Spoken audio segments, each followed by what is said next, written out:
yeah, I mean, it was nothing crazy. I just went into the day being grateful, and for me just to go in the first round for my family, it was a crazy day, and something my brothers and I dreamed about our entire lives, and not really expecting that to be our future and our journey. So just really grateful for them to pick me. Especially, I'm sure gratifying for your parents too. They don't have the typical like Minnesota hockey parents background where the dad has coached hockey for his whole life and Yeah. all that stuff like that. Just tell us a little more about your folks. And I know your dad, you immigrated over from Israel and he got his own business, right? And your mom's obviously your carpool queen. Like, tell us, give some love to your parents and give you a little breakdown of like just how much they played a role in kind of where you are right now. Yeah, I mean they're the best. Like, it's seriously, we definitely couldn't have done it without them. I mean, my dad, the hours he works, and I mean, when they first moved over, they didn't know a lick of English, and I think my mom told us a story about how when she got pulled over, she couldn't even talk to the cop about what was going on, and so we found that pretty funny. But yeah, I mean, they both worked jobs, and my dad was trying to build his business from the ground up, and bouncing from house to house, just trying to stay on their feet, and they actually came to the U.S. with, like, I think it was like anywhere from $3,000 to $5,000 and one suitcase full with both their clothes in it. So both of them really came from nothing, and to see my dad's work ethic, my mom's work ethic growing up, and how much they try to support and provide for us to give us kind of the life that they didn't get to live, and for us, we've always been grateful for it, and the older we get, we understand that, and yeah, I mean, we definitely couldn't have done it without them. And my mom, like you said, the carpool queen, I guess.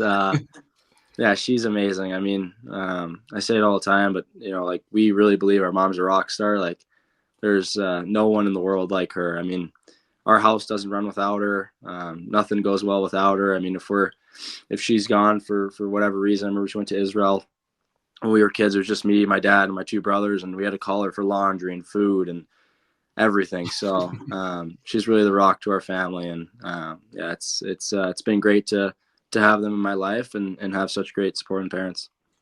And what was her reaction when your brothers first asked her about playing hockey? What was her Oh, exact phrase? she said over my dead body. Yeah. Yeah, she didn't. She was a professional women's basketball player in Israel, so her big thing was like, you guys can play whatever sport you want, basketball, football, whatever it is. But when we said hockey to her, she was like, what the hell is hockey? So yeah, I mean, I'm sure they're happy for us now, but yeah, in the beginning they were definitely a little bit concerned and confused. Well, I'm sure you got into the sport because of your brothers too. Having brothers played, is that just something that was kind of natural? Where you probably play other sports too, right? You probably played basketball, you probably played football. Like, was that Yeah. just something that you knew hockey was your thing? Yeah, I mean, so obviously my cousin, who actually showed us kind of hockey, and Shy, my older brother, would love to go watch him play, and then ended up getting into it after a while of begging my parents, and then my oldest brother got into it, then I got into it.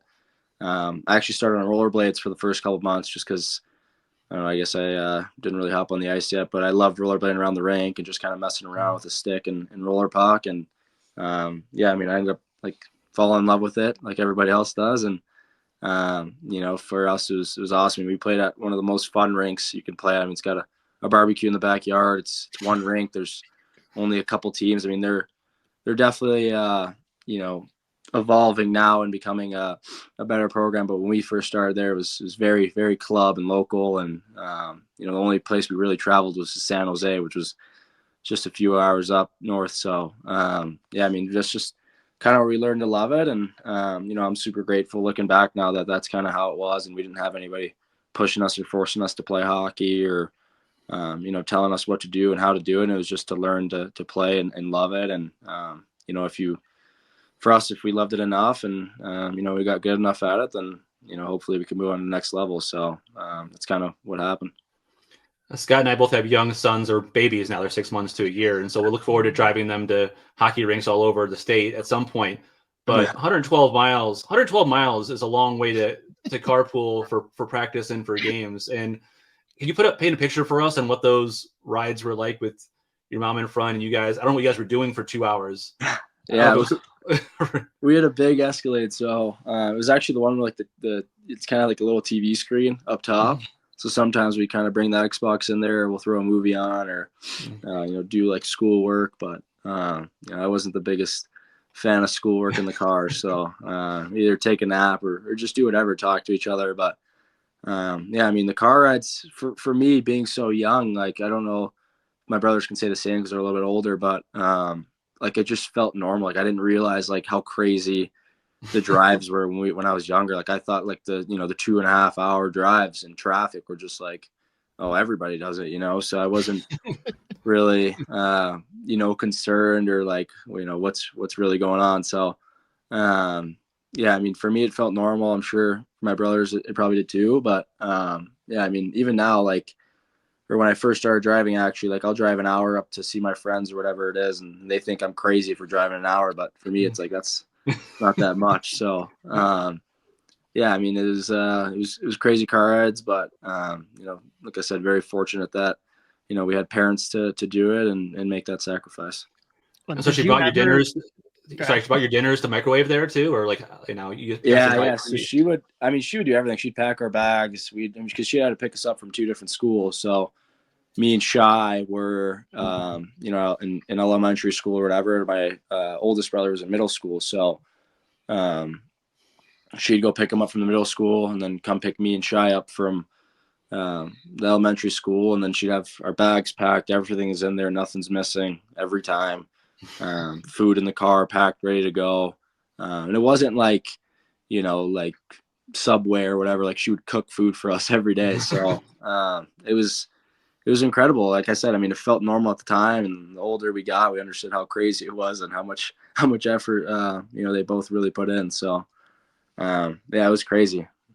So what do you do for food now at college? Man, I've started getting into cooking a lot. I'm trying to cook more, but probably a lot of DoorDash. Yeah, I'm not the best cook, so I try to, but definitely a lot of DoorDash. And I just got a car, so I'll try to not cut the DoorDash down and stop being lazy and get in the car and go somewhere to eat.